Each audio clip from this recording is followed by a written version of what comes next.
we want to let you know that emergency crews continue to work to clean up the damage caused by the storm that moved through the area yesterday evening. Portage County and the city of Stevens Point have both issued disaster declarations late in the morning today. We've received reports that there were 2 minor injuries reported from storm damage cleanup. We also want to update the public that the Michigan Avenue underpass in Stevens Point is closed and is expected to be closed until further notice while damage is being assessed and repaired.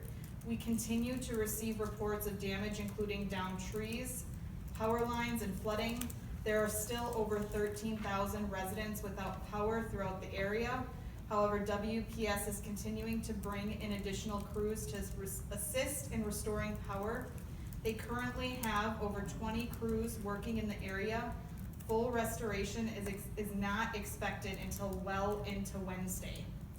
Due to the widespread power outages, the county has established cooling stations. They have set 2 cooling stations up at this point. The Salvation Army at 1600 Briggs Street is open until 9 p.m. tonight. That's going to be offered as a cooling or relief center. Also, the Holiday Inn in Stevens Point at 1001 Amber Avenue is open throughout the night for residents who are without power. The Holiday Inn asks that residents who are coming to use their facility as a cooling station would check in at the front desk. They will have cots, cribs, and water available for use. Residents needing power supply for their oxygen, charging phones, or other needs will have access to power supply as well. We thank all emergency crews who continue to work diligently, responding to calls, restoring power, and clearing debris. Residents are asked to continue to report major damage to the Portage County Emergency Operations Center at 715-343-6200. That will be open throughout the night. We would also like to update that Portage County is responding to all reports we are receiving. My understanding is that we've helped with 2 residents who have needed shelter, and we are assisting in whatever way we can. I will turn it over at this point for any other comments for the city. Okay, as was mentioned earlier today, the city of Stevens Point issued a disaster declaration. That declaration was a trigger for requesting additional aid and resources to help deal with the effects of Monday night's storm. I have been in contact with not only our state representatives, but Congressman Ron Kind as well, to evaluate available resources, along with all the resources that are already available in the Emergency Operations Center of the county. Assessments for those damages will probably continue for several days. As of 5 p.m., city crews are still working to restore services. As mentioned, WPS is still experiencing some widespread power outages. Expect power outages to well into Wednesday afternoon. Most of the public safety issues in the city have been addressed, and we're beginning to turn our attention to some of our other priorities. Those include brush and limb drop-offs. We have sites available for city residents at the Buckel Park yard drop-off site and the area just west of the existing dog park at 601 Mason Street. Those are available for brush and yard waste drop-offs only. We also have established a water damage items for people who've had flooding in their house or basement. Water damaged items can be dropped off. Well, first of all, they can be placed in your regular trash bins for normal routine pickup, but they can also be dropped off at the Buckel Park drop-off site. We have a facility there. There's also the option to be taken to the county transfer station in Plover during their normal business hours. That's always an option, of course, for the residents. This service, I want to stress, is only for water damaged items. This is not meant to be drop off for things that you've had laying around your garage and you need to get rid of, or any extra garbage. Just storm damaged items are what we're collecting. As mentioned, the Michigan Avenue underpass is still closed and will continue to be closed until we can assess the potential damage underneath the surface. There was a mudslide and crews are out still evaluating that damage. So Michigan Avenue, while the water is gone, we want to stress that people should not be attempting to drive through that underpass There could be subsurface damage, and we don't want anyone to fall into a sinkhole, so stay away from that area. City buses will continue to be free of charge until power is restored, and this is designed to allow citizens transportation to the cooling centers to obtain groceries or supplies, or to check on those who may need some assistance. The service stops, I believe, at 6:30 this evening, but will resume during normal business hours tomorrow. Those routes can be found on our city website at stevenspoint.com or our app. You can also tune to 105.9 WSNP for further information. We're running announcements about every 30 minutes with updates. Think that's it. Anything to add, City Attorney? Nope.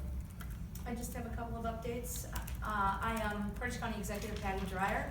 I have now made attempts or reached every one of our 27 municipalities, the city being one of them, in our county, to see how everybody was doing in this particular storm response, and also prepping for storms still due to come into the area, so that even if municipalities, villages, and towns aren't experiencing some issues at this moment in time, that they're prepared with the proper numbers, where to call for noting damage into our system, and having a direct connection. So anyway, we made those touches around the county today, and the only other update I have for you is that we are on an emergency generator power source for our healthcare center, and that's been going okay. We are looking at some other solutions for the longer term to try to make sure that we are having everybody be as comfortable as they can be in our nursing home. So those are the only other updates from the Portage County standpoint that I'd like to provide today. And I want to thank everybody who has been out, whether they're in law enforcement, whether they're on the fire or EMS teams in the county, whether they are at the care center or on our facilities crew, as folks right outside the window have been removing a fallen tree as we've been sitting here. This has been a remarkable team effort, and I applaud our county's spirit in all of this, and how neighbors are helping neighbors. Several people I called today were out exactly doing that when I made my calls. Are there any questions at this time? How is the city prepared for this? Like emergency plans in place and things like that, and then seeing what happened today, or yesterday, and today again? So the city has plans in place. Obviously, each event is sort of unique, but we have plans in place with a standardized structure of how things operate. The county has been instrumental in providing resources throughout the county, but the city has been working just as diligently, making sure that those services and resources are available to the city residents. So every event, as I said, is unique, but with the team that we have, and I know the county has an equally prepared team, we're addressing those to the best of our ability. Each community must have an emergency plan, operations plan, so we do that. Any other questions? You said the healthcare center's on backup power? Yeah, it has been actually. This is a traditional thing. You have a backup alternate power sources in case the regular power sources go down. And that's what happened here, the regular power source? Exactly. Okay. There's still power outages, as it was mentioned, across the county. Are you able to tell us what happened specifically? Was it just because it was connected to a line that went down, or did something happen with that center that brought the power? I don't know if we have that information in place at this time. We just know that we have a plan in place for any time there would be a power outage at the healthcare center. Sure. And at this point in time, we are implementing that plan and also planning for other backup plans in case anything would go wrong. And It's the is this- same for any 24-hour operation like our jail. You have to have your Yeah. alternate sources, so Jail, it's the same police department, scenario. any critical systems. Sure, is the center operating normally though? Like, Yes. is it getting, there are no services that wouldn't be happening? No, we are taking care of everything just as we would on any other day of the year. How will the additional state resources help, or how would additional state resources help? Those are still being evaluated, but I can tell you that some of the things that have been put in the works already are having crews come in to assist in cleanup. Hundreds of trees are down throughout the city, probably more throughout the county. That takes a lot of staff and resource time to get cleaned up. The need, if there would be, for any additional heavy equipment would be able to come through the state, and very specifically financing, funding. There's an immense amount of overtime that's been going on, and will continue to go on until we get everything cleaned up. The state is going to be able to help with that. Okay, and they will be helping with that. That's to be determined, but of course, we wholeheartedly believe that we'll qualify for that. Any other advice for people today? I know you were saying to avoid that certain area. Any other advice for people? Sure. The thing of it is, you know, it was a pretty significant event. And as County Executive Dreyer said, people are out helping other people. That's what you should do. If you do not need to be out, stay off the roads. Let the emergency crews and those cleanup crews do their job. Be patient as much as you can. There are roughly 25% of the city is without power right now, and will be for a while. So it doesn't do any good to be frustrated and angry about it. Take care of what you can, help your neighbors. We are one community, and we will, as always, pull together and get through this.